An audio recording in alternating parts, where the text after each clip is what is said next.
더드림 수화연구소의 문혁입니다. 혹시 이런 질문 들어보셨어요? 네. 수화를 그림처럼 그려야 한다.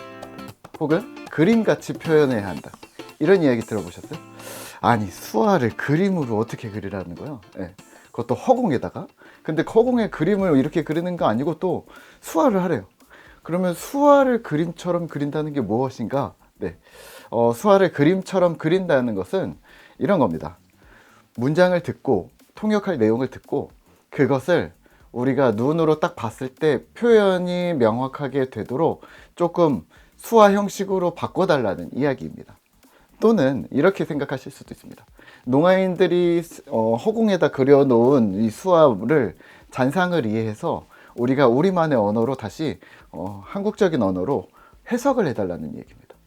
옛날에 제가 우리 가까운 형님이 이제 지부장이 돼서 이제 통역을 갔는데 음성 통역을 해달라는 거예요. 그랬더니 음성 통역 내용이 뭐예요? 하고 미리 물어봤더니 아주 쉬워. 그림처럼 그릴 테니까 그냥 그대로만 말해주면 돼. 라고 했는데 정말 그림처럼 그리셨습니다. 이렇게 하셨습니다. 네. 막 이렇게 하셨는데 거의 한 반도 못 읽었습니다. 완전 창피했습니다. 왜냐면 우리랑 이게 문장 구조가 달라서 그런 거거든요. 표현은 맞는데 무슨 말인지 이해가 돼. 너무 쉬워. 그런데 이걸 한국적인 언어로 바꾸려고 하니 되게 어려운 거죠. 자, 예를 들면 이렇습니다. 얌전한 고양이 부뚜막에 먼저 올라간다. 그럼 어떻게 할까요? 얌전한 고양이가 우리 같으면 통역을 한다면 이렇게 했죠. 얌전한 고양이가 뭐 부뚜막에 먼저 올라간다. 뭐 이런 식으로 수화를 쓰겠죠. 근데 이게 아닌 거죠. 문장을 듣고 이거를 어떻게 표현을 해야 될까? 그러면 고양이를 먼저 쓸 것인가? 부뚜막을 먼저 쓸 것인가? 부뚜막이 있는데 혹은 둘 다 쓸 수 있겠죠. 근데 얌전한 고양이 근데 올라가 있어. 뭐 이런 식으로 쓴다거나 아니면 거꾸로 바꿀 수가 있겠죠. 부뚜막에 인데 잘 올라가지 않아. 근데 고양이가 갑자기 올라가 있어. 뭐 이런 느낌으로 쓸 수가 있는 거겠죠. 그러니까 우리는 문장의 순서가 중요하거든요. 문장의 순서가 중요하고 이걸 어떻게 표현할까를 먼저 고민을 하는데 농아인들 입장에서 그림이라는 거는 그냥 그림에 부뚜막에 고양이가 올라가 있는 거야. 근데 그거에 대한 설명이 조금 있으면 좋아. 이렇게 얘기를 하는 거죠. 그러니까 그림은 뭐냐면 이미 올라가 있는 그림인 거죠. 앉아있는 그림이 막 올라가고 이게 아니라 올라가 있는 그림인데 왜 올라가 있어? 왜냐면 얘가 원래는 조용한데 뭐 이렇게 설명을 하는 거죠. 자, 그러면 우리가 되게 자주 실수하거나 자주 맞닥뜨리지만 어려워하는 표현이 있거든요. 뭐냐면 닭 쫓던 게 지붕 쳐다본다. 그러면 이런 거죠. 닭을 쫓던 개 이렇게 나와야 되나? 뭐 이 정도만 해도 나쁘지 않은데요. 우선은 닭이 도망가는 거죠. 닭이 도망가. 닭 쫓던이 아니라 닭이 도망가. 근데 뒤에 누가? 개가 하는 중. 그리고 닭이 지붕에 올라갔어. 그러면 개가 막 따라오다가 이렇게 되는 거죠. 그러면 이거를 닭 쫓던 개가 지붕을 쳐다본다. 왜? 닭이 올라갔거든. 이게 설명이 없잖아요. 그러니까 이 문장을 그대로 하면 안 된다는 거죠. 그리고 그림으로 그린다는 얘기는 마지막 동작, 마지막 그림. 그러니까 개가 지붕 위에 있는 닭을 보는 중. 그리고 개는 하는 중. 뭐 이런 거 보는 거죠. 그러면 쫓던 개, 우리 한국말로는 닭 쫓던 개 지붕 쳐다 하면은 바로 이해가 되지만 그림으로 봤을 때 그림처럼 표현한다고 할 때는 그러면 닭 쫓던 개가 나올 수는 없는 거죠. 개가 닭을 쫓아. 닭. 근데 닭이 지붕 위에 올라가. 개.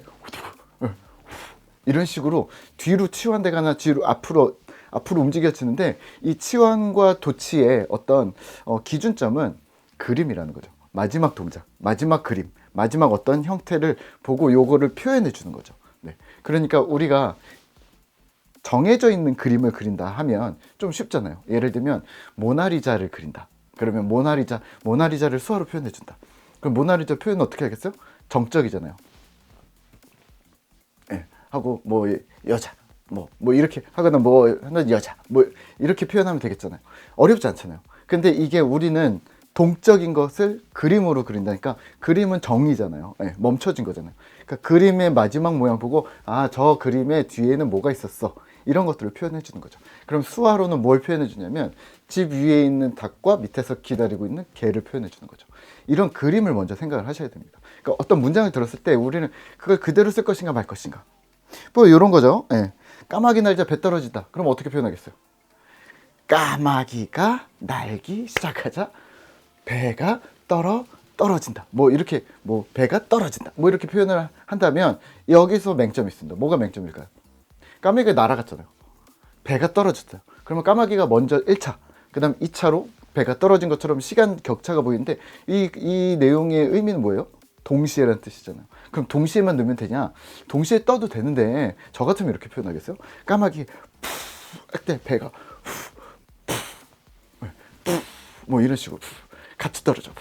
동시에 우연딱 우연파 뭐 이런 식으로 사용을 하겠죠. 그러니까 이 느낌을 탁.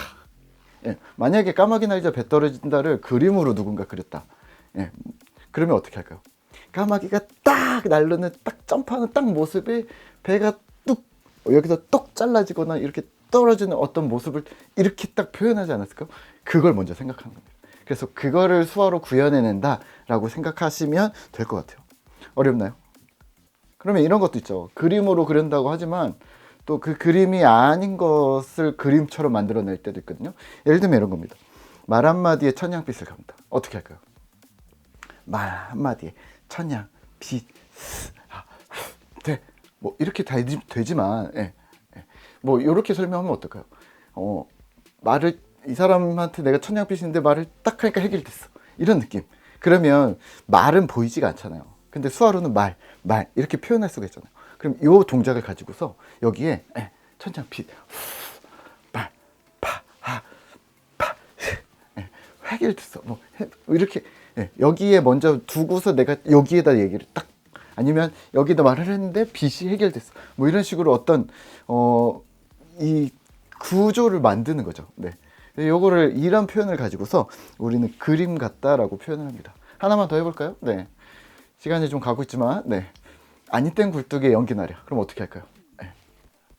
떼지 않은 굴뚝에 연기 있을까? 아니요. 네. 그림을 먼저 생각한다면 집 위에 굴뚝 빼시고 집 위에 구름이 집 위에 이제 연기가 나는 거죠. 왜? 있기 때문에 뭐 그러면 결국엔 아니 땐 굴뚝에 연기 나려는 뒤에서 결국 무대 뭐 이런 식으로 표현하는 거잖아요. 그러면 아니 땐 굴뚝은 먼저 그림 먼저 생각하시는 거죠. 그림을 먼저 그릴까? 그러면 아니 땐 굴뚝 하면 밑에서 불 떼는 거 먼저 하실래요? 구름은 연기 나는 거 먼저 하실래요? 연기겠죠. 저 같으면 연기합니다. 왜? 계속 이렇게 표현을 하겠죠. 그러면 이거를 문장에 도치냐, 치환이냐, 뭐 앞으로 뺐냐, 뒤로 뺐냐, 뭐 문장을 섞었냐, 뭐 그렇게 조금 뭐 멋있게 얘기할 수는 있는데 사실은 그림입니다. 네. 그림을 결국엔 어떻게 표현하고 그림에 대한 설명을 내가 어떻게 들어가느냐. 그러면 마지막 확점 그림 먼저 하고 그 다음에 그것에 대한 설명이 들어가야 줘야 된다는 거죠. 자, 그러면서 이제 그림 같은 수화 표현을 여러분들이 해내는 것입니다. 어렵지 않죠? 네, 맨날 어렵지 않죠. 네, 이렇게 표현을 하는 겁니다. 그림 같은 표현. 네, 자, 오늘은요.